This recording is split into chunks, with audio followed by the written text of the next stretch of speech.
O ex-procurador da República, Carlos Fernando dos Santos Lima, veio a público recentemente criticando a declaração do presidente da República de que não há mais corrupção no governo. Carlos Fernando já foi o integrante mais antigo da Lava Jato até a sua aposentadoria em março de 2019 e representou o núcleo duro da Força Tarefa. É com ele que a gente conversa agora aqui no Issa Bahia. Seja bem-vindo. Bom dia, Carlos Fernando. Bom dia, é um prazer estar conversando com vocês. Prazer todo nosso. Ontem, o presidente Jair Bolsonaro repetiu nas redes sociais a afirmação de que a Lava Jato não funcionou para o governo dele porque, segundo o presidente, não haveria corrupção na sua gestão. Como é que o senhor avalia essa posição do presidente que insiste na tese de que o governo dele não tem corrupção?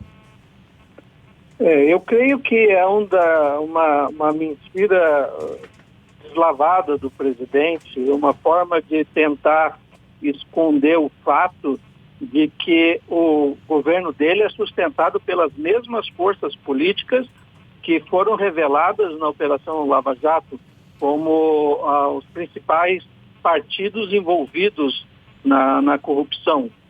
Nesse caso, o Centrão. São partidos que se usam da fisiologia, do pragmatismo e permanecem em todos os governos do Brasil desde a redemocratização. Isso, infelizmente, vai levar ao mesmo processo que houve no governo do PT. Não faz diferença essencialmente. Mas por que o senhor acha que ele está tapando o sol com a peneira? Porque ele não consegue deixar o palanque.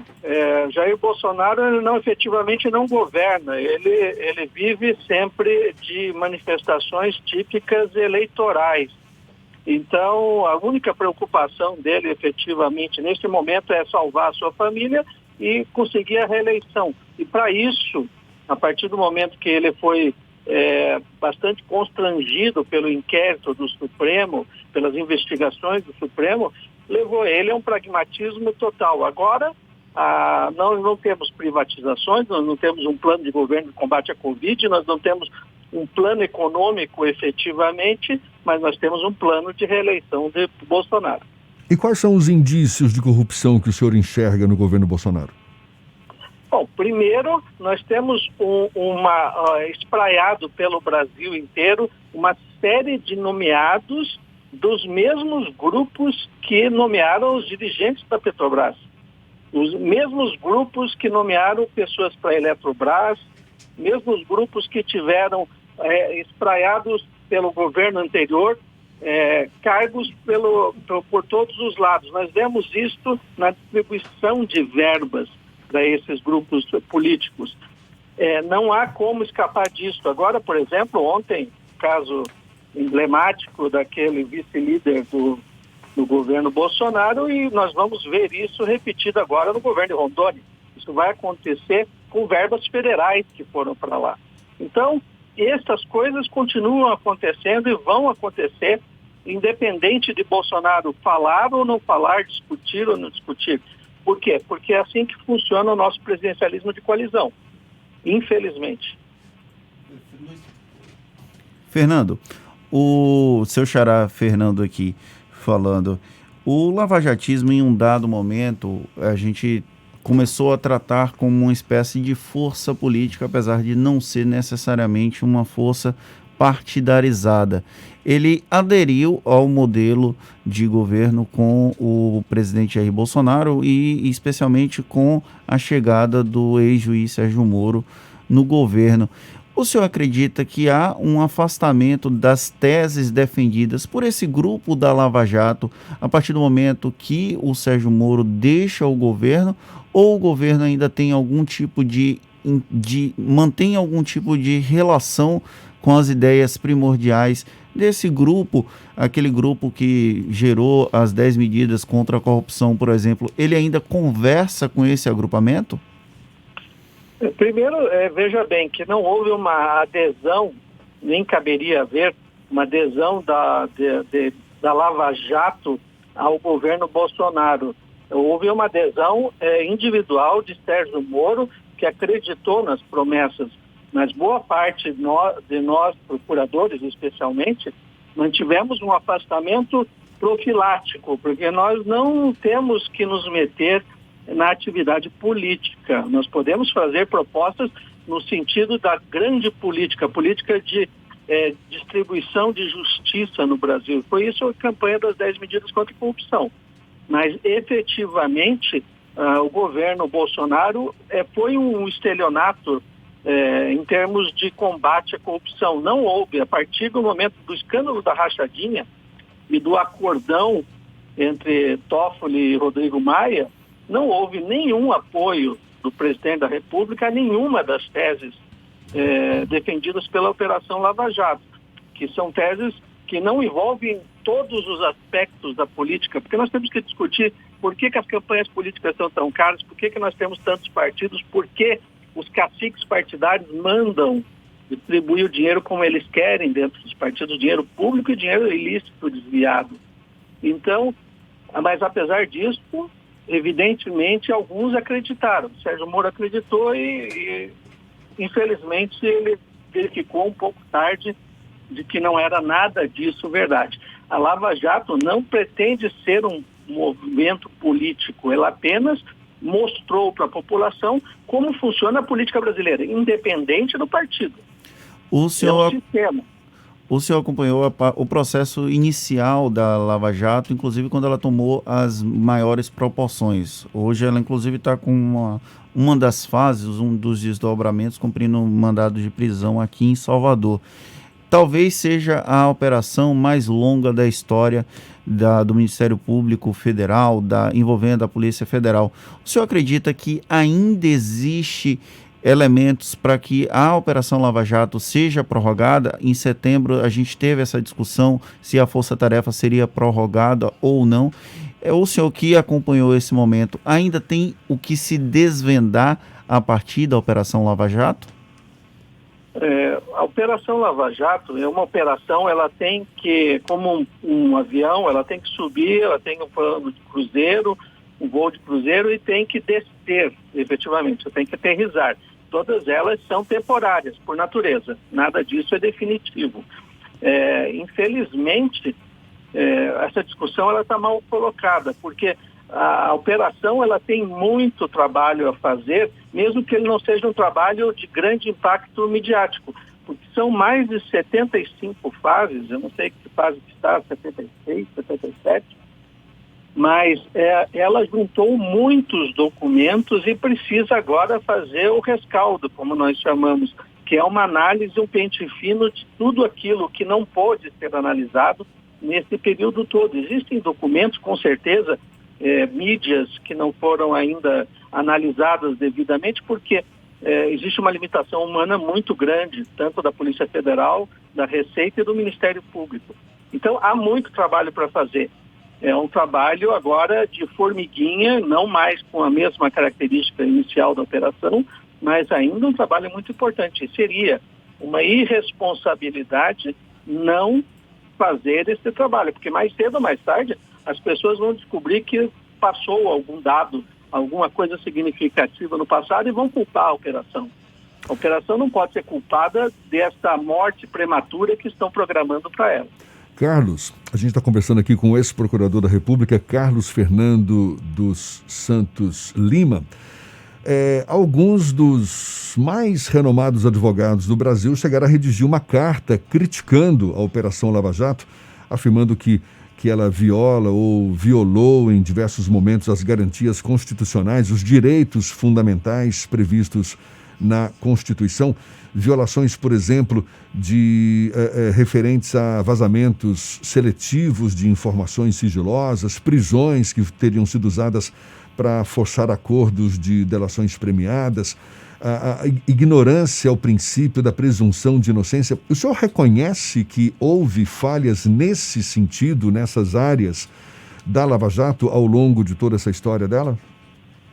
Eu não poderia esperar dos advogados criminalistas nada mais que um discurso desses, que é um discurso apenas externo para a população, tentando fazer crer que houve fatos irregulares na Operação Lava Jato. A Operação Lava Jato ela se submete ao judiciário. a 4 níveis de decisões do Poder Judiciário, inúmeros recursos, habeas corpus saltitantes que chegam no Supremo Tribunal Federal com uma rapidez não vista para as pessoas comuns. Entretanto, ela se sustentou juridicamente até o acordão do ministro Toffoli com o Rodrigo Maia. Como tudo isto é uma retórica dos criminalistas. A Lava Jato agiu dentro do Estado democrático de direito e se submeteu a todas as regras. O que nós vemos hoje é um direito de espernear dos advogados. E não poderíamos ter de outra forma, porque são advogados renomados, custam muito caro e tem que dar alguma resposta, porque no processo eles não deram resposta nenhuma. O senhor, durante o processo da construção das 10 medidas contra a corrupção, se mostrou extremamente propositivo e fez uma série de defesas dessas propostas. O senhor chega a vislumbrar outro tipo de proposição para além das questões governamentais, para lidar com o processo de corrupção arraigada no nosso sistema brasileiro, na sociedade brasileira, como, por exemplo, a adoção de políticas de compliance ou algo mais específico para empresas e até para pessoas físicas lidarem de uma maneira mais adequada com o bem público? Eu tenho defendido isto com muita ênfase, mesmo porque eu atuo hoje na área de compliance. Eu creio que as empresas e todos, inclusive o poder público, devem agir em conformidade, pensando no interesse maior público. Hoje as empresas não buscam apenas lucro, elas têm que se preocupar com as pessoas, têm que se preocupar com o planeta. Nós vemos isso agora na questão ambiental. Nós não podemos ter mais empresas egoístas, nem pessoas egoístas. Isso vale inclusive para celebridades. Compliance é muito maior do que as empresas. E eu creio que nós podemos fazer uma revolução não do público para o privado, mas sim do privado para o público, dizendo não a esse tipo de pedidos, de situações que levam a essa corrupção sistêmica que nós temos no Brasil. Mas o culpado disto não é o povo brasileiro. Os nossos políticos não são um modelo adequado para a nossa população, porque todos os que chegam ao poder acabam usando a corrupção para se financiar e para ter uma vida muito, muito confortável e para ter poder. Infelizmente, o que nós temos é que o nosso modelo de política é criminógeno, gera criminalidade. Infelizmente, é um péssimo padrão de comportamento para a nossa população. Quais são os próximos passos que o senhor vislumbra para a Lava Jato, depois de quase mais de 6 anos de atuação, não é isso? Eu creio, como eu disse, que a Operação Lava Jato aqui em Curitiba, ela está numa fase agora de trabalhar com os diversos fatos do passado, vão ser feitas operações, mas cada vez com menos impacto de informação, mesmo porque ela se refere ao passado já bastante distante, porque a Operação Lava Jato não é uma investigação de corrupção no mundo, no Brasil, de todos os governos. Ela é muito específica nas derivações da Petrobras. Mas nós temos a operação no Rio de Janeiro com muito sucesso e, infelizmente, as outras operações, tanto em Brasília quanto em São Paulo, acabaram sendo mortas pela atual administração da PGR. Mas, de qualquer maneira, o que eu espero é que esse modelo de investigação, e nós estamos vendo isso na questão da Covid, que é o uso de forças-tarefas, é o uso inteligente de negociação, de colaboração e de leniência, o uso da comunicação, da cooperação jurídica internacional, se torne o padrão. Porque a Lava Jato é, antes de tudo, uma revelação de como a política brasileira se financia, mas também de um novo padrão técnico de investigação por parte dos órgãos públicos. Críticos da Operação Lava Jato acusam o uso político dessa força-tarefa e até das decisões jurídicas nesse âmbito. E aí tem esse momento da migração do Sérgio Moro para o Ministério da Justiça e Segurança Pública do governo Bolsonaro, que é como se fosse um reforço desse argumento. No entanto, da força-tarefa não emergiu nenhum tipo de candidato ainda. Existe algum interesse de integrantes da Lava Jato em participar do processo político enquanto candidatos? O senhor, por exemplo, que já se aposentou, vislumbra algum tipo de candidatura no futuro? Eu não creio que nós do Ministério Público, eu que fui tantos anos, até porque não podemos fazer política partidária, nós não temos nenhum tipo de envolvimento com a política. É fato que alguns candidatos, alguns movimentos se vincularam à ideia de combate à corrupção, mas isso veio deles. Nunca houve o endossamento pela Lava Jato de nenhum candidato. Aconteceu individualmente com o Sérgio Moro de acreditar no candidato Jair Bolsonaro, houve um equívoco que se retratou e com a importância de ter exposto o problema de uma forma muito corajosa para toda a população. Mas, de qualquer maneira, eu pessoalmente não vejo nenhum outro procurador com esta vontade política. A política no Brasil é muito difícil de ser feita por pessoas que não têm recurso. E, infelizmente, o recurso no Brasil é distribuído por caciques partidários, quando é o fundão, ou então por aqueles que têm acesso a esquemas ilícitos. Fazer campanha política no Brasil para quem não tem fontes lícitas de recursos próprios é quase impossível. E, infelizmente, nós precisamos mudar exatamente isso, para trazer pessoas boas para a política, mas não procuradores da República. O senhor falou agora há pouco ainda em relação à Lava Jato, que ela, de certa forma, perdeu um pouco a força em comparação com a força que já teve no passado, em grande parte por conta da atual gestão da PGR, né? A Procuradoria-Geral da República. Não é a primeira vez que o senhor critica o Procurador-Geral da República, Augusto Aras. Já disse que ele seria uma ameaça ao combate à corrupção no Brasil. Explica um pouco melhor para a gente que ameaça é essa que o Procurador-Geral da República, Augusto Aras, pode representar? O nosso problema é que a vinculação do procurador com o presidente da República, inclusive que é muito próxima, uma proximidade que não é adequada para a chefia da Procuradoria-Geral da República. Ele já foi escolhido através de uma subversão da praxe que vinha de muitos anos de aceitar-se nomes da lista tríplice, que significa independência em relação ao poder executivo. E ainda mais numa situação em que o próprio presidente oferece a ele a possibilidade de ser ministro do Supremo. Então, o que nós vimos é que Augusto Aras trabalha muito bem e efetivamente quando se trata de governadores. Até para endossar o argumento do presidente de que o problema da Covid é um problema dos governos estaduais, o que não é verdade. Mas ele age com absoluta falta de transparência e de agilidade nas investigações envolvendo a base de apoio do governo federal no Congresso Nacional. Nós não vemos nada, efetivamente, em relação às investigações da Lava Jato no STF. Não há avanço, não há fato, não há colaboração, não há nada. Ao contrário, algumas colaborações são arquivadas sem sequer sabermos o que foi revelado. Se é grave, se é importante, se aprova, se não aprova, nada disso vem à tona.